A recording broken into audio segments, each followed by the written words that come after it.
ایران کے اسرائیل کے خلاف 5 مرحلوں میں میزائل حملے، تل ابیب میں تباہی، متعدد عمارتیں ملیہ میٹ، 7 اسرائیلی ہلاک، 90 سے زائد زخمی۔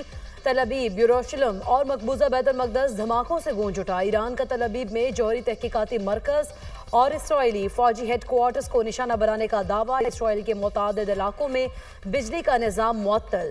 اسرائیل میں 150 اہداف کو نشانہ بنایا گیا۔ ایرانی میڈیا، ایران کا 2 اسرائیلی طیارے مار گرانے اور خاتون پائلٹ کو گرفتار کرنے کا دعویٰ۔ ایران نے آپریشن کو وعدہ صادق صوئم کا نام دے دیا۔ اسرائیل پر مزید سینکڑوں میزائل داغنے کا اعلان۔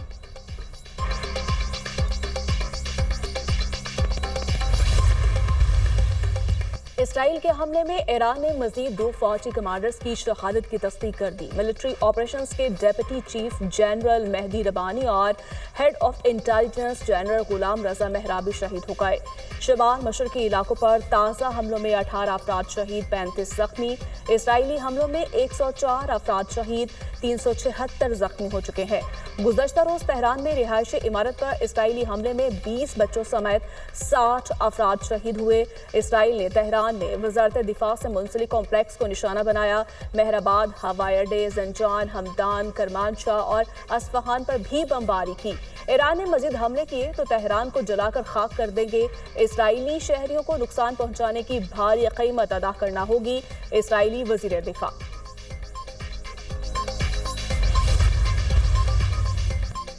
سپریم لیڈر آیت اللہ خامنئی نے کہا، ایران پر حملہ اسرائیل کی سنگین غلطی ہے، صہیونی ریاست سزا سے بچ نہیں سکے گی۔ ایران کی سیکیورٹی ریڈ لائن ہے، اس کو عبور کرنے والوں کو پچھتانا پڑے گا۔ اسرائیل کو بھاگنے نہیں دیں گے، جو بھی اسرائیل کی مدد کو آئے گا ہمارا ہدف ہوگا۔ اسرائیلی وزیر اعظم نیتن یاہو کا ایران پر حملے جاری رکھنے کا اعلان۔ کہا، ایران کو معلوم نہیں انہیں کس چیز سے نشانہ بنایا جائے گا۔ ایران کے خلاف کارروائی کا مقصد جوہری اور بیلسٹک میزائل کا خطرہ ناکام بنانا ہے۔ اسرائیلی فوج نے ایران کے اعلیٰ فوجی کمانڈرز اور ایٹمی سائنسدانوں کو ختم کر دیا۔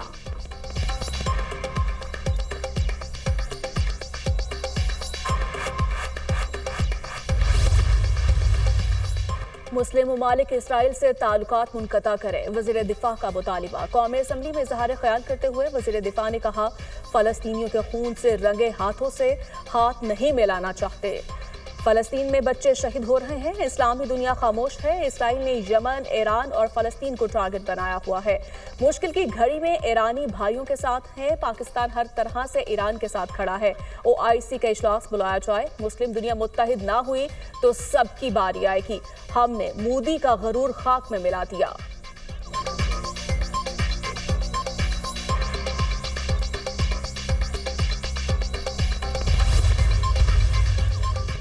ہم ایک اور عراق جنگ یا تیسری عالمی جنگ کے متحمل نہیں ہو سکتے۔ پاکستان خطے میں امن چاہتا ہے، جنگ کسی مسئلے کا حل نہیں۔ کشمیر سمیت تمام مسائل کا حل مذاکرات سے ہی ممکن ہے۔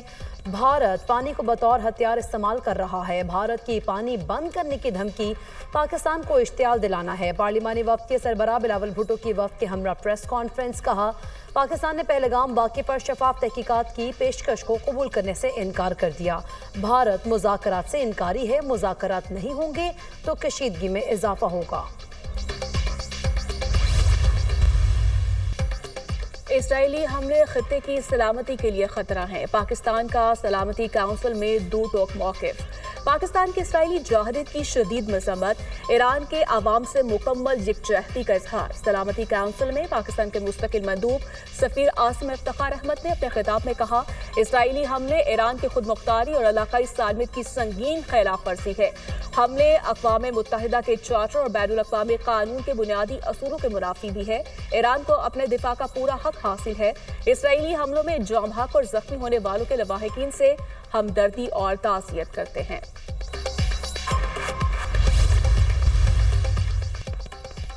اسرائیل نے ایران کے خود مختاری کے خلاف ورزی کی ہے، رہائشی علاقوں کو نشانہ بنایا۔ اسرائیلی ریاستی دہشت گردی میں سینئر رہنماؤں سمیت 78 شہری شہید ہوئے۔ ایران پر حملہ قوم متحدہ کے چارٹر کی خلاف ورزی ہے۔ سلامتی کونسل کے اجلاس میں ایرانی مندوب عامر سعید کا خطاب۔ امریکہ اسرائیل کے ایران پر حملوں سے قبل آگاہ کیا تھا۔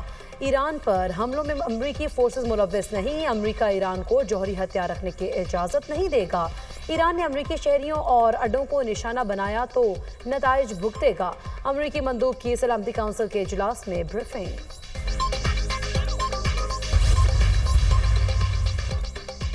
ایران اسرائیل جنگ روکنے کے لیے عالمی رہنما متحرک، امریکی صدر ٹرمپ اور اسرائیلی پرائم منسٹر میں ٹیلی فونک رابطہ۔ دونوں رہنماؤں کی ایران کی جانب سے جوابی حملے کے بعد کی صورتحال پر گفتگو۔ برطانوی پرائم منسٹر کا امریکی صدر ڈونلڈ ٹرمپ سے ٹیلی فونک رابطہ۔ دونوں رہنماؤں کا ایران اسرائیلی کشیدگی کی سفارتکاری کے ذریعے خاتمے پر اتفاق۔ امریکی صدر اور سعودی ولی عہد کے درمیان ٹیلی فونک رابطہ۔ مشرق وسطی میں کشیدگی کم کرنے پر اتفاق۔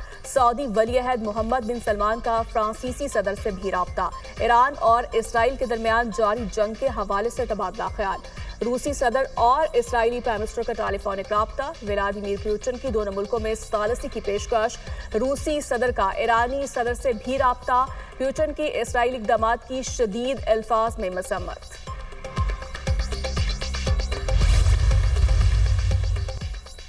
امریکہ اور ایران کے درمیان جوہری مذاکرات معطل ہونے کا امکان۔ امریکہ کے ساتھ جوہری مذاکرات اب بے معنی ہیں۔ ترجمان ایرانی وزارت خارجہ اسماعیل بقائی کا رد عمل، کہا امریکہ کی اجازت کے بغیر اسرائیل کا ایران پر حملہ ممکن نہیں تھا۔ امریکہ بات چیت بھی کر رہا ہے اور حملے کی اجازت بھی دے رہا ہے، یہ منافقانہ رویہ ہے۔ اقوام متحدہ میں مسئلہ فلسطین پر ہونے والی کانفرنس منسوخ۔ فرانس اور سعودی عرب کی جانب سے فلسطین کے 2 ریاستی حل کے لیے اقوام متحدہ میں کانفرنس منعقد ہونا تھی۔ کانفرنس اقوام متحدہ کے ہیڈ کوارٹرز میں 17 سے 20 جون کو طے تھی۔ فرانسیسی صدر ایمانوئل میکرون نے کہا، سعودی ولی عہد شہزادہ محمد بن سلمان اور فلسطینی صدر محمود عباس نے نیو یارک آنے سے انکار کر دیا۔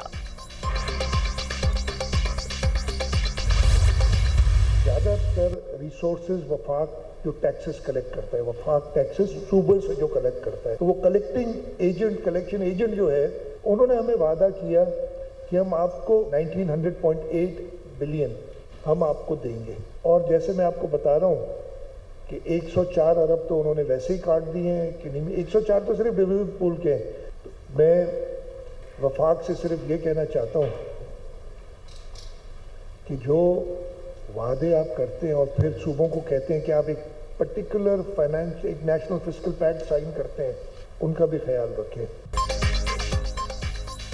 عوام کو ریلیف فراہم کرنے کے لیے ہر ممکن اقدامات کیے۔ 422 ارب روپے پہلے ہمیں ہی کم ملے ہیں۔ وفاق جو وعدہ کرے اور اس پر عمل نہ کرے۔ مالی سال کے اختتام پر ریکارڈ 1460 اسکیمیں مکمل کریں گے۔ وزیر اعلیٰ سندھ مراد علی شاہ کی press conference.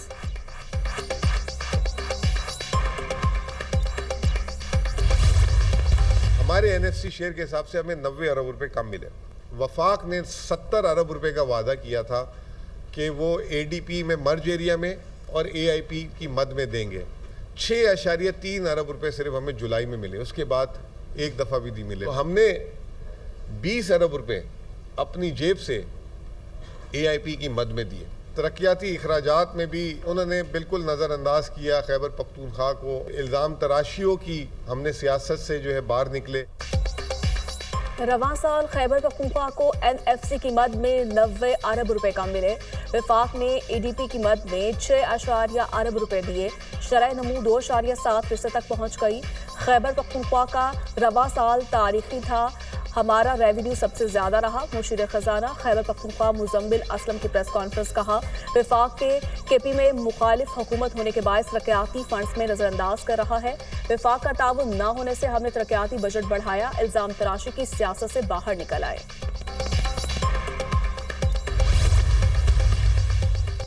N F C award کے مطابق ہر صوبے کا ایک شیئر مقرر ہے۔ وفاق ہمارا شیئر نہیں دے رہا، نیٹ ہائیڈر پروفٹ نہیں دیا جا رہا۔ حکومت کے ایجنڈے میں تو کسان ہے ہی نہیں۔